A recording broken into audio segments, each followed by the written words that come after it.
സ്തോത്രം. ദൈവനാമം മഹത്വപ്പെടുമാറാകട്ടെ.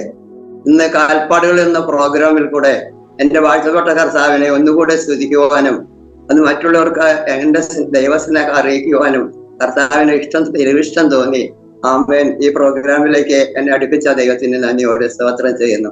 ഒരു നാളിൽ ഞാൻ ഇതിനൊന്നും യോഗ്യതയുള്ളവളായിരുന്നില്ല, ലോകപ്രകാരം ജീവിച്ചവളായിരുന്നു. കർത്താവിന്റെ സ്നേഹം അറിയുവാൻ കർത്താവ് എനിക്ക് ഇടയാക്കി തീർത്തു. ആ വലിയ സ്നേഹത്തിന്റെ ആ സ്പർശനത്തിനായിട്ട് ഞാൻ ദൈവത്തെ സ്തുതിക്കുകയാണ്. 15 വയസ്സുള്ളപ്പോൾ വിവാഹം കഴിച്ച് ഈ രാജ്യത്തേക്ക് വന്നതാണ് ഞാൻ. എന്റെ അപ്പന് ജോലി പ്രകാരം ഞങ്ങളൊരു കത്തോലിക്ക രാജ്യത്തായിരുന്നു. അവിടെ പ്രാർത്ഥിക്കാനും പള്ളി ഒന്ന് സൗകര്യമില്ല, കത്തോലിക്കര് പള്ളിയുള്ളൂ, അവിടെ ഒന്നും ഞങ്ങൾ പോവാതെ. എന്റെ അമ്മ മർത്തമ്മ വിശ്വാസത്തിലുള്ളതായതുകൊണ്ട് ഞങ്ങളെ വീട്ടിൽ വെച്ച് തന്നെ സൺഡേ സ്കൂളിൽ പഠിപ്പിക്കുകയും വചനങ്ങളെ മനസ്സിലാക്കി തരികയും ചെയ്തു. കത്തോലിക്ക പള്ളിയിലേക്ക് പോകാനോ ആ വിശ്വാസം ആചരിക്കാനോ ഇടയായില്ല. 15 വയസ്സിൽ വിവാഹം കഴിഞ്ഞ് ഈ വീട്ടിലേക്ക് കടന്നു വന്നതാണ്, ഈ രാജ്യത്തേക്ക് കടന്നു വന്നതാണ്. ഇപ്പോൾ എനിക്ക് 86 വയസ്സായി. ഇത്രയും വർഷം ഈ രാജ്യത്ത് കടന്നു വന്നു. ഇവിടെയുള്ള പള്ളിയിലേക്കൊക്കെ ആദ്യം കടന്നു പോയെങ്കിലും യേശുവിന്റെ സ്നേഹത്തെ കുറിച്ച് തിരിച്ചറിയാൻ കഴിയാതെ ലോകമോഹങ്ങളിൽ കടന്ന് ജന്മനാടി ശീല എങ്ങനെ നടക്കുന്നുവോ അതുപോലെയൊക്കെ നടന്ന് കോപ്പറേറ്റീവായിട്ട് ജീവിച്ചുവെങ്കിലും എന്റെ കർത്താവിനെ ശിക്ഷിക്കുക കാരണം എനിക്ക് മക്കളുണ്ടായിരുന്നില്ല. മക്കളുണ്ടാവാതെ ദുഃഖത്തിൽ ഞാൻ ഭാരപ്പെട്ട് കഴിഞ്ഞു പോകുമ്പോൾ എന്റെ കർത്താവ് എന്നോട് ഇടപെടുകയും നീ എന്റെ രക്ഷിക്കപ്പെട്ട് എന്റെ കൽപ്പന അനുസരിക്കുന്നുവെങ്കിൽ ഞാൻ നിനക്കൊരു തലമുറയെ തരാം എന്ന് പറഞ്ഞപ്പോൾ അത് കുറച്ച് പ്രയാസമുള്ള കാര്യമാണ്. ലോകപ്രകാരമുള്ള ഫാഷനിൽ എനിക്കതെല്ലാം വിട്ട് കർത്താവിന് വേണ്ടി ജീവിക്കാൻ എങ്ങനെ കഴിയുന്നുള്ള ഭാരം എന്റെ മനസ്സിൽ കടന്നു വന്നുവെങ്കിലും എന്റെ കർത്താവിന്റെ സ്നേഹം എന്നെ നിർബന്ധിച്ചുകൊണ്ട് നീ രക്ഷിക്കപ്പെടേണ്ടതന്നെ, രമ്യാവ് 4:14, നീ രക്ഷിക്കപ്പെടേണ്ടതന്നെ, നിന്റെ ഹൃദയത്തിന്റെ ദുഷ്ടത കഴുകിക്കളക, ദുഷ്ടവിചാരങ്ങൾ എത്രത്തോളം നിന്റെ ഉള്ളിലിരിക്കുമെന്ന് വചനം ഇടപെട്ടപ്പോൾ അത് എവിടെയാണ് ഈ പുസ്തകത്തിലുള്ളതാണോ എന്ന് പോലും എനിക്ക് അറിയാമായിരുന്നില്ല. എങ്കിലും എന്റെ കർത്താവ് ഒരു ദിവസം ഞാൻ ബൈബിൾ എടുത്ത് നിവർത്തിയപ്പോൾ ഈ വാക്യം എന്റെ മുൻപാകെ തെളിഞ്ഞു കാണിച്ചു തന്നു. ഞാൻ വായിച്ചു, നീ രക്ഷിക്കപ്പെടേണ്ടതിന് നിന്റെ ഹൃദയത്തിന്റെ ദുഷ്ടത കഴുകിക്കളക, ദുഷ്ടവിചാരങ്ങൾ എത്രത്തോളം നിന്റെ ഉള്ളിലിരിക്കും എന്നുള്ളൊരു ചിന്ത. അങ്ങനെ ഹൃദയത്തിന്റെ ദുഷ്ടത കഴുകിക്കളവാൻ എന്താണ് വഴി എന്ന് ഞാൻ ആലോചിച്ച് നടക്കുമ്പോൾ എന്റെ അനുജന്റെ ഭാര്യയുടെ അപ്പാപ്പൻ ഒരു പാസ്റ്ററാണ്. അദ്ദേഹം കടന്നു വന്നപ്പോൾ ഞാൻ ചോദിച്ചു, ഇങ്ങനെ ഒന്നും എന്നോട് എന്റെ മനസ്സിൽ വരുന്നുണ്ടല്ലോ അപ്പാപ്പ എന്ന് ചോദിച്ചപ്പോ അത് മോളെ ബൈബിളിലുള്ള വാക്യാണ്, എനിക്കത് അറിയാഞ്ഞിട്ടാണെന്ന് പറഞ്ഞ് ഇരമ്യാവ് 4:14, അത് രക്ഷിക്കപ്പെടേണ്ടതിന് ഹൃദയത്തിന്റെ ദുഷ്ടത കഴുകി കളയണം, അത് കഴുകാൻ എന്താ മരുന്നെന്ന് ദേവദാസൻ എനിക്ക് പറഞ്ഞു തന്നു. ഞാൻ എന്റെ പാപങ്ങൾ ഏറ്റു പറഞ്ഞു രക്ഷിക്കപ്പെട്ട് കർത്താവിന് വേണ്ടി ജീവിക്കാൻ തീരുമാനിക്കുകയും അതുപോലെ അങ്ങനെ വിശ്വാസത്തിൽ മുന്നോട്ട് പോകുന്ന സമയത്ത് എന്റെ വിവാഹം കഴിഞ്ഞിട്ട് എനിക്ക് മക്കളുണ്ടായിരുന്നില്ല. നീ എന്റെ കർത്താവിന്റെ കൽപ്പന അനുസരിക്കുന്നെങ്കിൽ ഞാൻ ഒരു തലമുറയെ തരാമെന്ന് പറഞ്ഞ വാക്യത്തെ മനസ്സിലുള്ളത് കൊണ്ട് ഞാൻ അങ്ങനെ ആഗ്രഹിച്ചു പോയി. പക്ഷെ അത് ഈ വീട്ടിൽ പറഞ്ഞപ്പോൾ ഇവിടെ എന്റെ അമ്മാവിയമ്മ ഒരു വിശ്വാസിയായിരുന്നു. മരിച്ചുപോയിട്ട് കാലം കുറേയായി. അവര് പാമ്പ് കടിച്ചിട്ടാണ് മരിച്ചത്. കാരണം സ്നാനപ്പെട്ടതായിരുന്നു. അന്ന് വിശ്വാസത്തിന്റെ തീഷ്ണതയിൽ നിൽക്കുന്ന പെന്തക്കോസ്തുകാരും ചികിത്സ ചെയ്യാറില്ല. മരിക്കണമെങ്കിൽ മരിക്കട്ടെ എന്ന് വിചാരിക്കുന്ന അവസ്ഥയിലാണ്.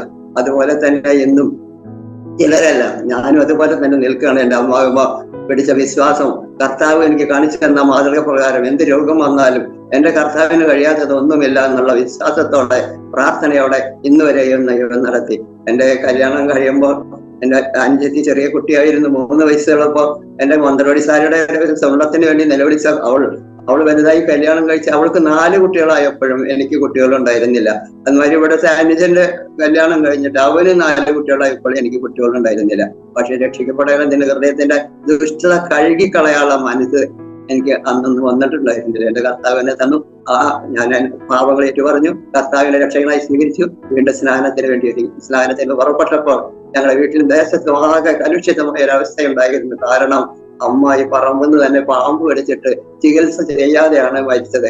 അമ്മയുടെ മരുമകളും അതുപോലെ ചാവാനാണ് എന്ന് പറഞ്ഞ എതിർപ്പുണ്ടായി. കുട്ടികളും കുടുംബത്തും എല്ലാം എതിർപ്പുണ്ടായെങ്കിലും അമ്മ അങ്ങനെ മരിച്ചു പോയാലും ഞാൻ ഇന്നുവരെയും ആ വിശ്വാസം മുറുകെ പിടിച്ച് കർത്താവിനെ രക്ഷകനായി സ്വീകരിച്ച് കർത്താവിന് വേണ്ടി ജീവിക്കാമെന്ന് തീരുമാനിച്ചപ്പോൾ ആ സന്തോഷത്തിന്റെ പരിപൂർണതയിലെ വചനം വായിക്കുകയും ആ ഒറ്റ ആവശ്യമായിട്ട് അപ്പോൾ കർത്താവ് അതിനുള്ള വചനങ്ങൾ തരും.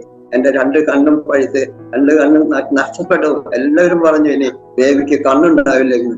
എങ്ങനെ എന്റെ സ്വർഗത്തിലെ ദൈവം എന്നോട് പറഞ്ഞു, 2 കണ്ണുള്ളവനായിട്ട് അഗ്നിനരകത്തിൽ പോകുന്നതേക്കാൾ ഒറ്റ കണ്ണായിട്ട് സ്വർഗത്തിൽ പോകുന്നത് നല്ലതാണെന്നുള്ള ആ വചനം നോക്കി വായിച്ചിട്ട് പഠിച്ചിട്ട് വിശ്വസിച്ചിട്ട് കാത്തിരുന്നു.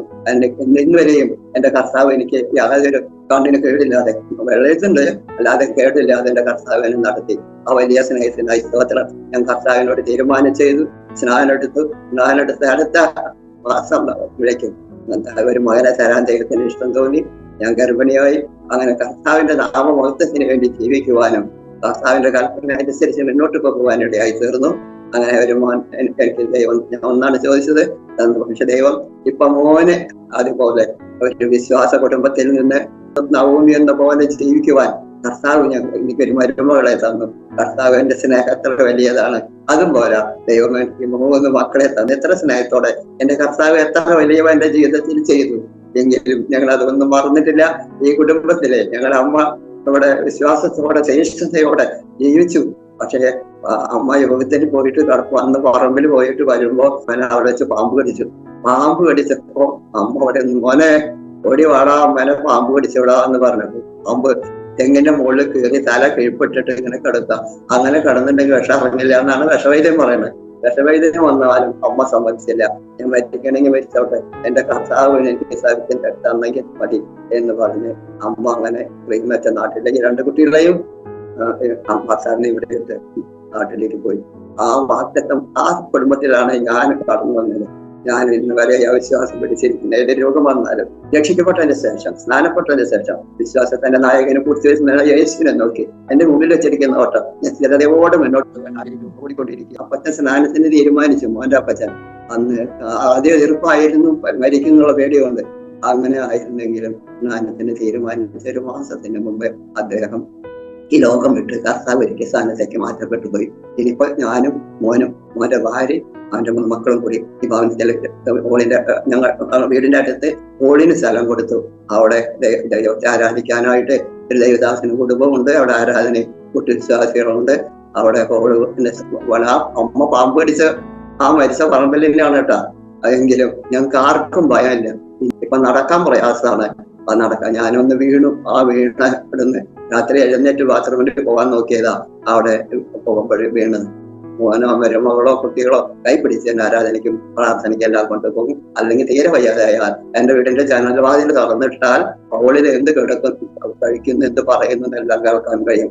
അത് കൊറോണ കാലത്താണ് ഞാനത് പരിശീലിച്ചത്. അതുകൊണ്ട് ദാനിയേൽ കിളിവാതിൽ തുറന്നിട്ടിരുന്നത് പോലെ ഞാൻ കിളിവാതിൽ തുറന്നിട്ടിരുന്നേ ഹോളിൽ നടക്കുന്ന എല്ലാ കാര്യങ്ങളും ശ്രദ്ധിക്കുവാൻ കർത്താവ് എനിക്ക് ഒരുക്കി തന്നു. ഇത്രത്തോളം എന്നെ സ്നേഹിച്ച കർത്താവിന്റെ കരത്തിലേക്ക് എന്നെ കുടുംബമായി ഞാൻ ഏൽപ്പിച്ചു. എന്റെ മക്കളെയും എന്നെ ശുശ്രൂഷിക്കുന്നതിനായിട്ട് ഒരു നവമി എന്ന പോലെ മരുമകളെയും കർത്താവ് തന്നു. ഏത് സ്ഥലത്തേക്കും കൊണ്ടുപോകുവാനും കൈപിടിച്ച് നടത്താനും ഒരു മടി കൂടാതെ എന്നെ നടത്തുന്നു. എന്റെ മക്കളും അതുപോലെ തന്നെ, എന്റെ മോനും അതുപോലെ തന്നെ നടത്തുന്നു. ഈ സമയം ഞാൻ ഒരുക്കി തന്ന എന്റെ പ്രിയപ്പെട്ടൻ, എന്നത് കേൾക്കുന്നവരോട് എനിക്ക് പറയാനുള്ളത്, കർത്താവിന്റെ കൽപ്പന അനുസരിച്ച് കർത്താവിലേക്ക് തിരിഞ്ഞുവെങ്കിൽ, കർത്താവിന്റെ ഇഷ്ടം ചെയ്യാൻ നമ്മൾ ഒരുങ്ങി ഇറങ്ങിയെങ്കിൽ കർത്താവ് നമ്മുടെ ഇഷ്ടത്തിന്റെ വഴികളെ ഒരുക്കി തരും. സ്നാനപ്പെട്ട സമയത്ത് കർത്താവിന്റെ സന്നിധിയിൽ ഞങ്ങൾ സഹോദരിമാരെ 5 സഹോദരിമാരെ ഞങ്ങൾ കൂട്ടം കൂടി പ്രാർത്ഥിച്ച് കൈയടിച്ച് ആത്മാവിൽ ആരാധിച്ച് പ്രാർത്ഥിച്ചിട്ട് ആമേൻ ആഗ്രഹിച്ചിരുന്ന 5 പേരും കൂടി ഇവിടെ ഒരു സഭ തുടങ്ങുവാനും, ആ ചെറിയ സഭയാണെങ്കിലും 19 പേരോട് കൂടി ആരാധിക്കുവാനും, ഇപ്പൊ സഭയ്ക്ക് സ്ഥലം കൊടുത്ത് അവൾ പണിത് അവളെ ആരാധിക്കുവാനും സഹായിച്ചു. എപ്പോഴാണ് എന്നെ വിളിക്കുന്നത് എന്ന് അറിയില്ല. എപ്പോ വിളിച്ചാലും പോവാൻ ഞാൻ ഒരുങ്ങിയിരിക്കുകയാണ്. ഈ സമയം കർത്താവ് ഒരുക്കി തന്നതാണ്. ഇങ്ങനെ ഒരു അനുഭവം ഉണ്ടെന്ന് മനസ്സിലാക്കാൻ സഹായിച്ചു. എങ്കിലും കർത്താവിനെ നടത്തി ഈ പ്രവർത്തനങ്ങളെ അധിക ശക്തിയോടെ മുന്നോട്ട് പോകട്ടെ വേണ്ടി പ്രാർത്ഥിക്കണമെന്ന് പറഞ്ഞ് എന്റെ ചെറിയ സാക്ഷി അനുഭവം.